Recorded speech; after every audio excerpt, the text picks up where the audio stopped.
Graças e paz, amados irmãos. Nessa noite nós estaremos trabalhando a questão da graça, a radicalidade da graça de Deus. E quando a gente fala em graça, muitas vezes a gente se confunde achando que a salvação é alcançada por mérito pessoal, mas nós precisamos entender que salvação é graça de Deus, única e exclusivamente pelos méritos do Senhor Jesus Cristo. Mas antes de começarmos a nos debruçar sobre o tema dessa noite, vamos estar falando com o nosso Deus.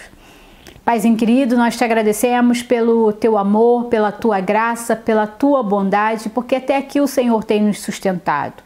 E nesse momento, Senhor, nós te agradecemos pelo teu cuidado para com as nossas vidas. Te pedimos que o Senhor continue conosco nessa caminhada, que o Senhor nos abençoe para que nós possamos abençoar a vida de outras pessoas, fazer a diferença na vida de outras pessoas, cuidar das pessoas para que eles possam florescer e encontrar a Ti como Senhor e Salvador da vida deles.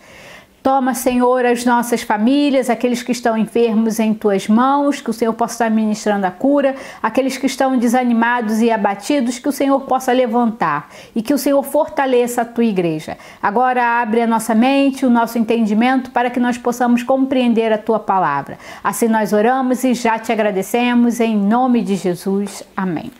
Amados irmãos, então hoje nós vamos falar sobre a radicalidade da graça de Deus. O nosso texto se encontra lá no capítulo 6 do livro de Romanos. E primeiro vamos a uma definição antes de lermos o texto bíblico, né? Graça, então, vem da palavra grega que quer dizer charis, que significa favor, ou a disposição bondosa de Deus em favor dos homens. Um favor não merecido e que nós nunca teremos como pagar. A graça de Deus, ela vem ao nosso encontro e é algo que nós não temos como retribuir ao Senhor por tamanha bondade, por tamanha graça. Como retribuir ao Senhor por esse benefício que Ele nos concede? Então, a graça, nós precisamos entender que não é tratar, né, a pessoa da forma que ele merece, não é considerá-la superior, mas é um presente que a gente recebe graciosamente, sem a mínima referência nos nossos méritos. Então é assim que o Senhor faz conosco. Ele, pela sua infinita graça, pela sua infinita bondade, Ele nos concede a salvação. Muitas vezes quando a gente ouve alguém falando, tem algo de graça, a gente atribui essa coisa que é de graça ou que teoricamente, supostamente, né? Melhor do que teoricamente, supostamente não nos custou nada ou que não custou nada para alguém. Isso é um grande engano, porque sempre que você recebe alguma coisa, alguém teve que trabalhar, alguém contribuiu para que chegasse até as suas mãos. Então, sempre é uma dádiva e nós precisamos entender que naquilo que você recebe gratuitamente, houve o sacrifício, houve a renúncia de alguém para que você fosse abençoado. E nós então devemos valorizar aquilo que de graça nos vem. E porque não valorizamos aquilo que de graça chega até nós, nós acabamos confundindo e não valorizando e não entendendo os méritos dessa graça do Senhor Jesus para conosco. Achamos que é uma coisa natural, banal, né? Não custou tanto, mas custou sim. A vida do Senhor Jesus. Ele, pela primeira vez em toda a eternidade, Ele experimentou a ausência, o distanciamento do Pai. E isso, meus irmãos, é que nós às vezes nem nos damos conta. Quando nós lemos lá em Mateus 26, Jesus Cristo no Getsêmani, orando, e a sua oração sendo tão intensa que o seu suor se transformou em gotas de sangue. E ele falando para o Pai que, se possível, passe de mim esse cálice, muitas vezes nós achamos que isso está atribuído à questão de todo o sofrimento, de todo o martírio que ele ia padecer por conta dos nossos pecados. Mas é justamente o contrário. O teu pecado, o meu pecado, os nossos pecados estariam sobre ele, e porque ele carregaria os nossos pecados, a presença do Pai se afastaria dele. Ele não estaria em comunhão com o Pai, com quem ele viveu desde toda a eternidade, porque ele se fez maldição por amor de mim, de você. Então, a dor e o sofrimento do Senhor Jesus Cristo é porque pela primeira vez em toda a eternidade ele estaria ausente. O Pai estaria ausente. Então, nós precisamos entender que não foi qualquer coisa, não foi um preço qualquer. Ele pagou um alto preço para que eu e você recebêssemos a graça da salvação, a sua misericórdia, o seu amor, porque não há o que você possa fazer para que nós possamos nos tornar dignos e merecer essa graça. E aí eu quero compartilhar com vocês alguns textos, você depois leia o capítulo todo. Mas o apóstolo Paulo, quando ele vai trabalhar a questão da graça, ele começa fazendo algumas perguntas muito importantes, que diz assim: que diremos, pois? Permaneceremos no pecado para que seja a graça mais abundante? De modo nenhum. Como viveremos ainda no pecado, nós os que para ele morremos? Ou porventura ignorais que todos nós que fomos batizados em Cristo Jesus, fomos batizados na morte? Então o apóstolo Paulo, ele começa nos 3 primeiros versículos fazendo essas perguntas para nós. O que diremos, pois, a respeito dessas coisas? Então nós precisamos entender que se Cristo morreu por nós, nós também, juntamente com eles, ao aceitar Jesus Cristo, nós estamos participando da sua morte.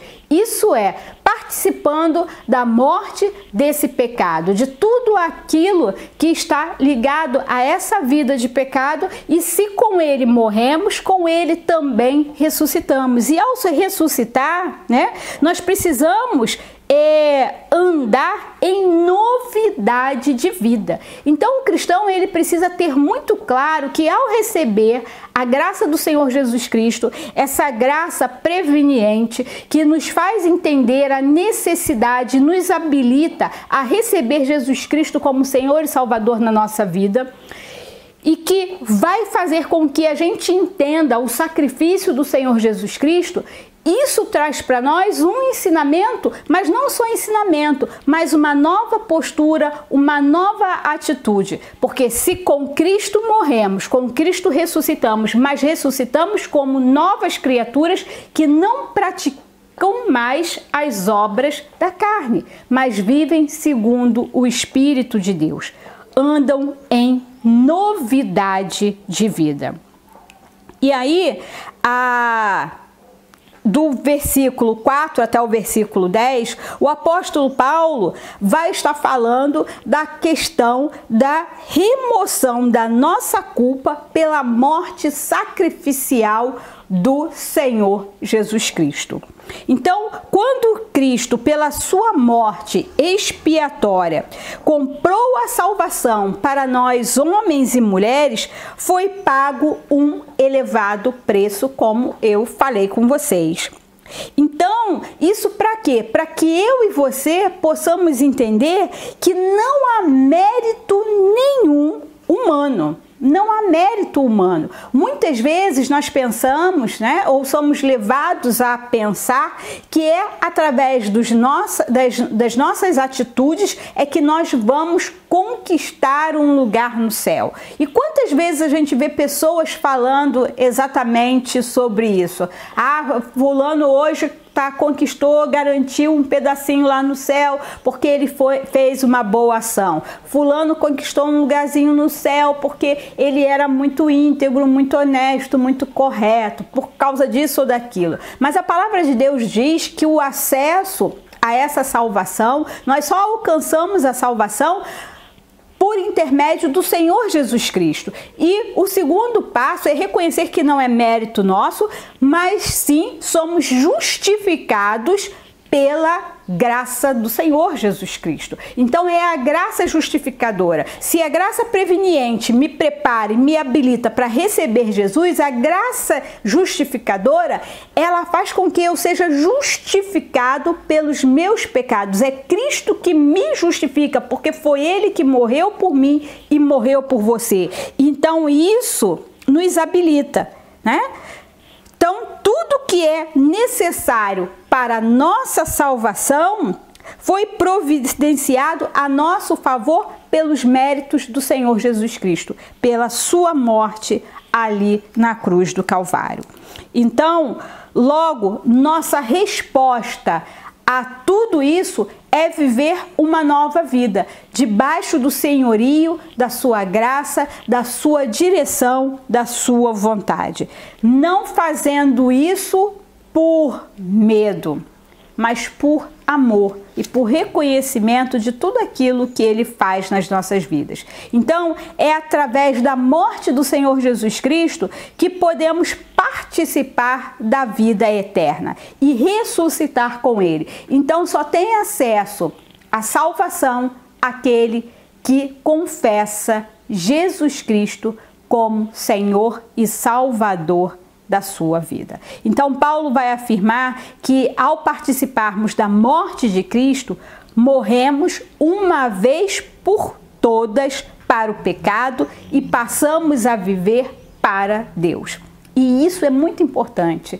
A partir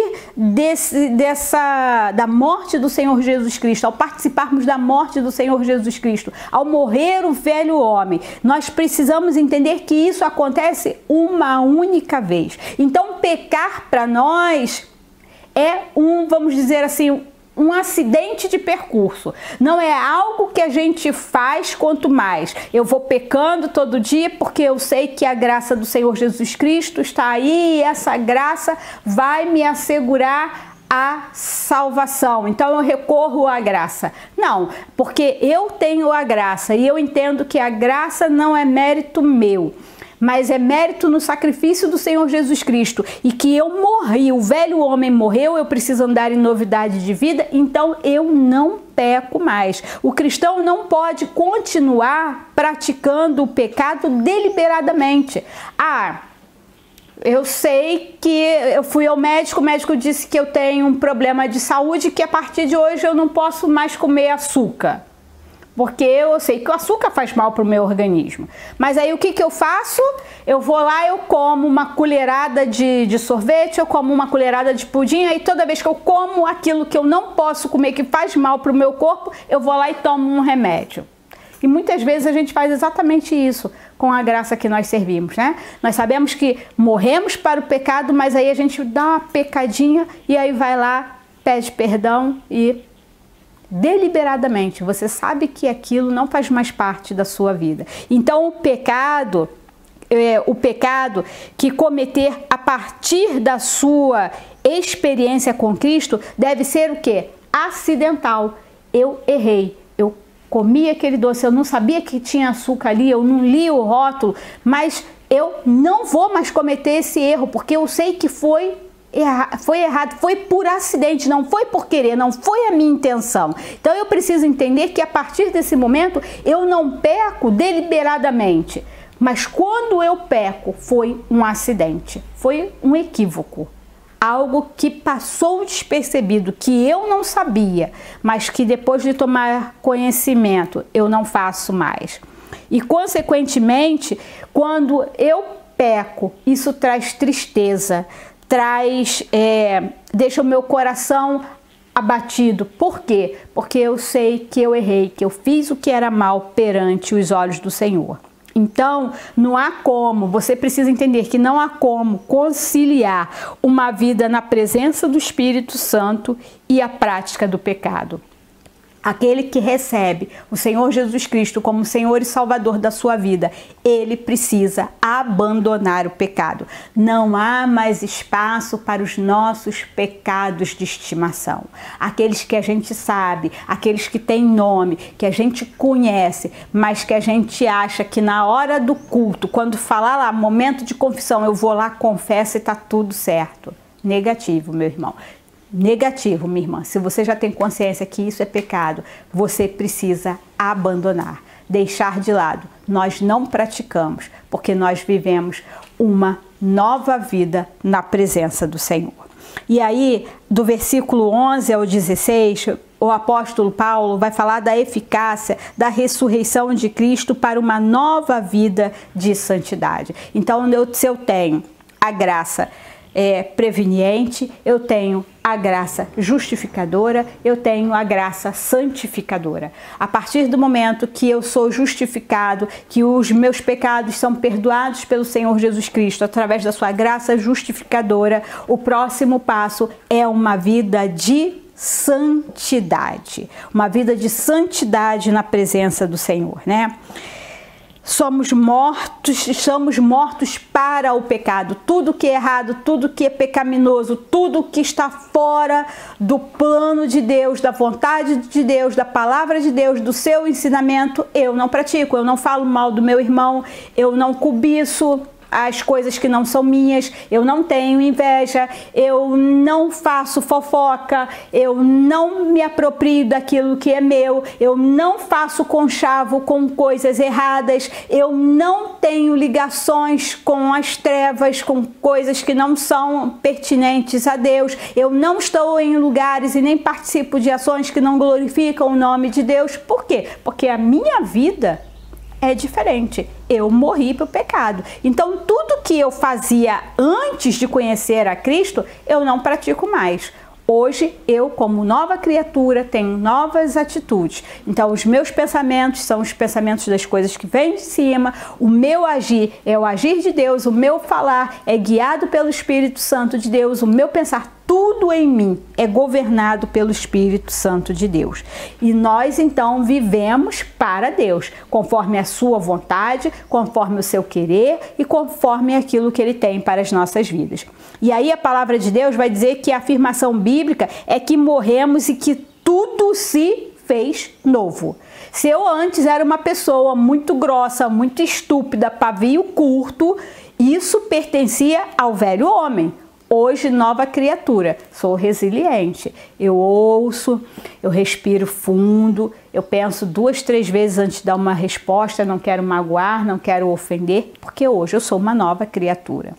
A segunda afirmação vai dizer que o pecado não tem mais poder sobre nós, o pecado não tem mais poder sobre a minha vida. Eu não sou mais dominada pelo pecado, mas eu tenho domínio sobre o pecado. Então vamos usar lá de novo a figura da pessoa que tem problema com açúcar. Se antes eu comia açúcar e não sabia que me fazia mal, hoje eu sei que faz, então eu posso olhar para o açúcar, para o doce, para o bolo e ele não me domina.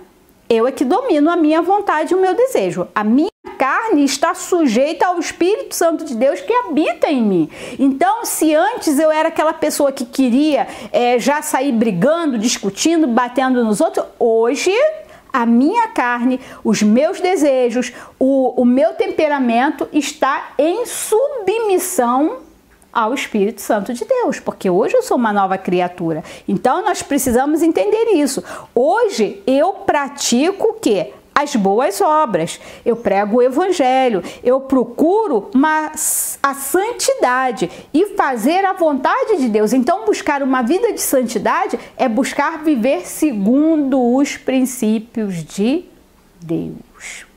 E quantas pessoas nós conhecemos, quantas pessoas dentro das igrejas ainda não estão vivendo como nova criatura. A sua carne ainda está falando mais alto do que o Espírito Santo de Deus, então é preciso buscar mais ao Senhor. A terceira coisa que o apóstolo Paulo vai falar da eficácia da ressurreição é o quê? Que não precisa submeter o meu corpo a ele, mas a Deus. Eu não submeto mais o meu corpo ao pecado, eu submeto o meu corpo ao Senhor. Então tudo que eu faço com esse corpo, lembra que nós algumas semanas atrás nós falamos que o nosso corpo é templo do Espírito Santo de Deus e que nós temos um cuidado com esse corpo? Então tanto na parte externa quanto na parte externa. Então tanto como cuido do meu físico, eu cuido do meu espírito e cuido da minha alma, das minhas emoções, dos meus pensamentos. Por quê? Porque tudo em mim não está mais sujeito ao pecado, mas tudo em mim está sujeito à autoridade de Deus, debaixo da graça de Deus. O pecado, quando nós estamos debaixo da graça de Deus, o pecado não tem mais domínio sobre nós, né? Então, eu não preciso me curvar diante dele. Eu não me curvo mais diante do pecado, mas eu passo a ter domínio sobre o pecado. Por quê? Porque esse domínio vem da presença do Espírito Santo sobre a minha vida. Então eu não sou mais agitada. Então tudo isso é um motivo de muita alegria e nós podemos glorificar a Deus, porque é a vitória da vida sobre a morte, da graça de Deus que nos faz triunfar sobre o pecado, né? Então nós precisamos agradecer, porque tudo isso só é possível pelos méritos do Senhor Jesus Cristo. Aí o versículo de número 23 diz assim, vamos ler do 22.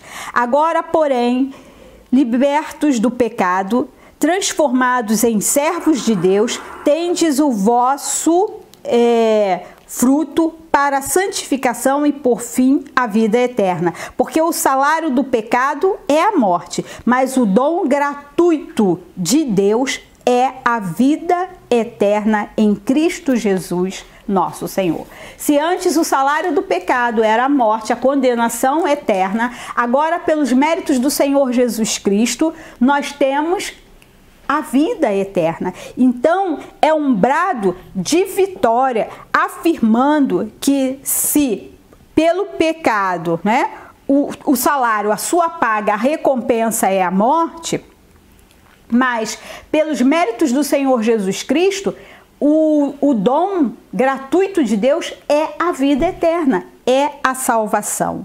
Então, essa salvação deve estar o quê? Enraizada no coração humano. Essa ideia de que o homem deve fazer algo para tornar-se merecedor da salvação, nós nunca vamos nos tornar merecedor da salvação. Então nós precisamos entender que por mais que eu faça, eu nunca sou merecedora. É dom de Deus. E aí eu lembro de uma vez alguém que falou assim, questionou: puxa vida, isso não é justo. Eu que aceitei Jesus Cristo muito cedo e estou ali vivendo a minha vida de renúncia, estou ali batalhando, e aí chega alguém no final, nos últimos momentos da sua vida, viveu uma vida toda do jeito que quis, nos últimos momentos, ele ouviu a palavra de Deus, reconheceu Jesus Cristo como Senhor e Salvador, é salvo. Isso não é justo. A salvação não é pelo que eu faço ou pelo que eu deixo de fazer. A salvação é pela graça do Senhor. E todo aquele que invocar o nome do Senhor e o confessar como Senhor e Salvador da sua vida, será salvo. E nós precisamos entender que quanto antes nós alcançamos essa graça, melhor começamos a viver aqui, nesse tempo que se chama hoje, né? Então, nós precisamos entender que nós precisamos buscar a Cristo. Deixar que Cristo opere sua vontade em você e por meio de você. Não é o que eu quero, não é o que você quer, não é do jeito que eu quero, não é do jeito que você quer. É do jeito que Deus quer. E aí o Wesley, ele fala que a graça preveniente, ela está em atuação no coração de todos os seres humanos, ao lado de sua consciência, procurando levá-los ao arrependimento. Então, a graça preveniente atua, está sobre todos os homens para levá-los ao arrependimento. Mas também a graça justificadora é aquela que opera quando Deus retira a condenação do pecado e nos coloca como filhos de Deus, filhos e filhas. E a graça santificadora, a obra de Deus em nós, nos moldando em um processo de crescimento espiritual. E esse processo de santificação, ele deve levar o resto da nossa vida, até que o Senhor venha. Então, que hoje a gente possa estar pedindo, precisamos de um coração ensinável. Igreja Metodista Betel, precisamos que o Senhor nos dê um coração ensinável, baixar a nossa cerviz e reconhecer que Ele é Senhor sobre nós e que nós precisamos ser mais humildes, mais amáveis, mais acessíveis, mais obedientes às autoridades constituídas, aos nossos irmãos, mais atentos à palavra. Muitas vezes temos sido muito arrogantes e prepotentes na nossa forma de agir e assim Deus não pode operar e nem ordenar a sua bênção sobre as nossas vidas. E que a gente possa pedir, Senhor, que não se cumpra o meu querer, mas que a tua vontade prevaleça na minha vida. Paizinho querido, nós te agradecemos por esse momento de estudo e que a tua graça, que é melhor do que a vida, venha agir nas nossas vidas e que nós possamos ter um coração ensinável, entendendo que não é sobre nós, mas é sobre tudo aquilo que o Senhor quer fazer em nós e através de nós, para a glória do seu nome. Que Deus nos abençoe.